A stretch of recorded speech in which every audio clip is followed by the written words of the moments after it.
For the different countries, I've translated into Italian, into Spanish, and into German, self-published. They're handled differently as far as the translations go.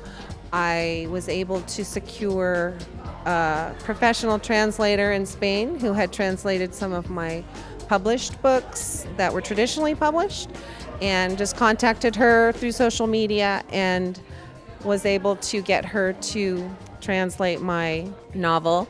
And it was seamless, easy. She knew what she was doing, no problem. She'd done my books before, and she was quite happy because it seems that indie authors pay a little better, faster than the traditional publishers. So that was not a problem. When I translated into Italian, it was more challenging because I had to search and find a translator. You can't just get anybody who speaks the language and have them do your book, because they might be skilled in translating documents or business papers, but it's far cry from a romance novel.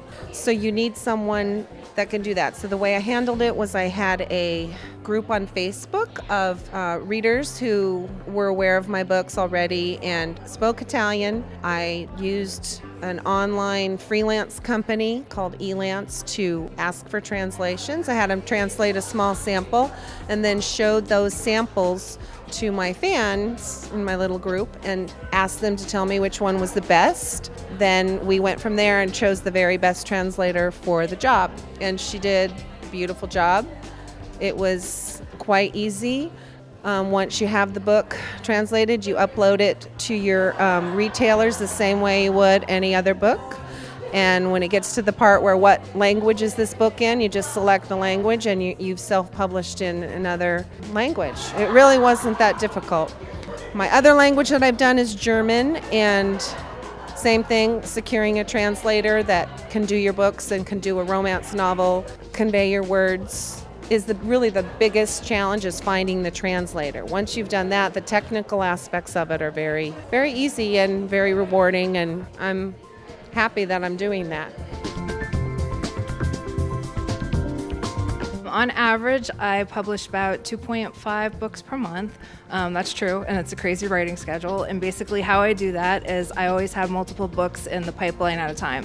So I'll come up with an idea and I'll start a book, and then when I'm not really feeling it anymore, I put it down and then I pick up something else. And so currently, I'm working on at least 7 manuscripts and at the same time. And so I'll jump between them. And so I can't give an exact release date on what book comes out. I basically tell my fans that about 2 releases come out every month, and I tell them as soon as I know which the next one is. And so it doesn't put any pressure on me in terms of writer's block. I can jump between manuscripts, and it lets me write at my own pace, and which is kind of fast. In terms of whether or not authors need to write really fast to engage their audience, and whether or not I think that's part of my success. I think engaging the audience and jumping between series within the same world is part of the success. So the fans, it's not necessarily the speed at which the books come out, but it's that they have other books that to read, so they can jump between series within the same world. And so it keeps the readers engaged between books and keeps them coming back for more.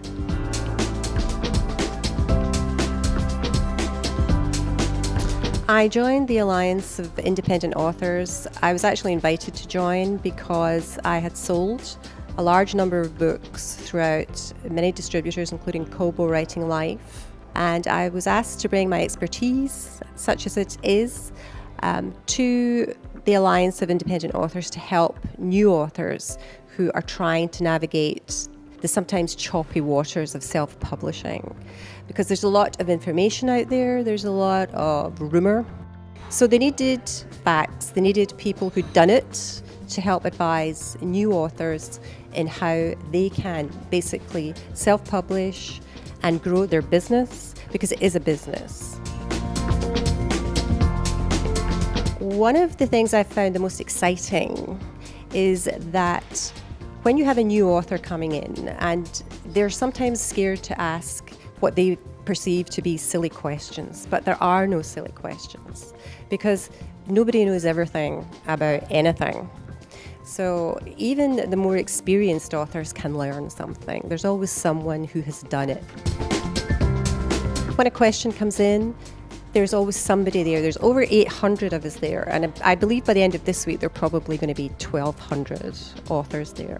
And so one of us will come in and will give advice, and it's advice that we've done, so it's factual and it helps them navigate things. The other thing is that self-publishing is changing. The digital book world is changing rapidly.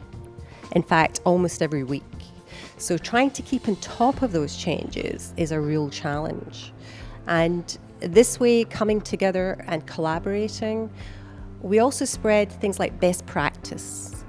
You know, don't put out a book unless the quality is absolutely fantastic. So we discuss editing, we discuss copy editing, proofing, cover design.